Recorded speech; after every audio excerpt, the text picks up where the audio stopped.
ഈ carbon dye oxide രണ്ടായിട്ട് പൊളന്ന് വിട്ട് കഴിഞ്ഞാൽ മിമിക്രിക്കാരനാവുമെന്ന് ആരാ പറഞ്ഞേ? ഒരു മിമിക്രി ആർട്ടിസ്റ്റ് ആണോ നിങ്ങൾ? ഒരു മിമിക്രി ആർട്ടിസ്റ്റ് നിങ്ങളാണെങ്കിൽ എന്താണ് ആദ്യം വേണ്ടത് മിമിക്രി ആർട്ടിസ്റ്റിന്? അഡ്വാൻസ്. നശിച്ച് എൻ്റെ ജീവിതം തൊലഞ്ഞെണ്ണ. ഞാൻ ഇങ്ങനെ കൂടെ വരേണ്ടതല്ലായിരുന്നു. നിങ്ങൾക്ക് ബുദ്ധിയുണ്ട്. എന്നാൽ ഒരു മിമിക്രി ആർട്ടിസ്റ്റിന് ആദ്യം വേണ്ടത് അഡ്വാൻസാ തന്നെ. പ്രോഗ്രാം വേണം. പ്രോഗ്രാം ആദ്യം എന്താന്ന് പറഞ്ഞത്? പ്രോഗ്രാം അല്ലല്ല, അതിക്ക് മുമ്പ് അത് സാധനം പറഞ്ഞില്ലേ, ഇവിടെ വന്ന് ചേരേണ്ടതല്ല എന്നൊരു സാധനം പറഞ്ഞില്ലേ? കറക്റ്റാ. ദൈവം എത്തേണ്ട അടുത്ത് തന്നെ നിങ്ങൾ എത്തിച്ചത്. നിങ്ങൾ രണ്ടുമാണ് കറക്റ്റ് ആവേണ്ടത്.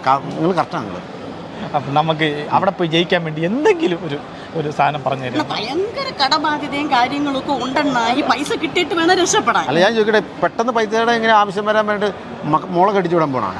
അല്ല, ഞാൻ ഒരു ബാങ്കിൽ ലോൺ എടുക്കാനായിട്ട് ചെന്ന് അപ്പോൾ അവിടുത്തെ ബാങ്ക് മാനേജർ എൻ്റെ ലോൺ തടഞ്ഞു വെച്ചേക്കണം. ബാങ്കിൽ ലോൺ തടഞ്ഞു വെച്ചേക്കണം? തടഞ്ഞു വെച്ചേക്കണം. അങ്ങനെ ആരും തടഞ്ഞു വെക്കാനുള്ള യാതൊരു ഒരു അധികാരമില്ലല്ലോ.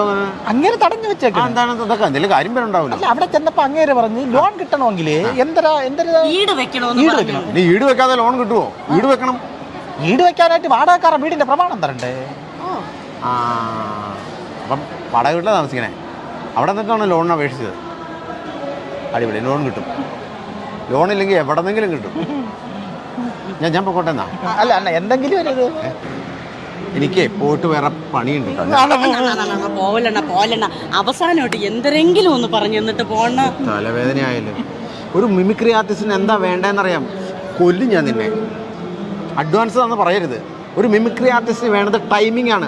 നിങ്ങളുടെ കെട്ടിയവന് ടൈമിംഗ് ഇല്ല. അയ്യോ, അത് എന്റെ അണ്ണൻ അറിഞ്ഞുകൂടാത്തത് കൊണ്ടാണ്. അണ്ണന് ഭയങ്കര ടൈമിങ്.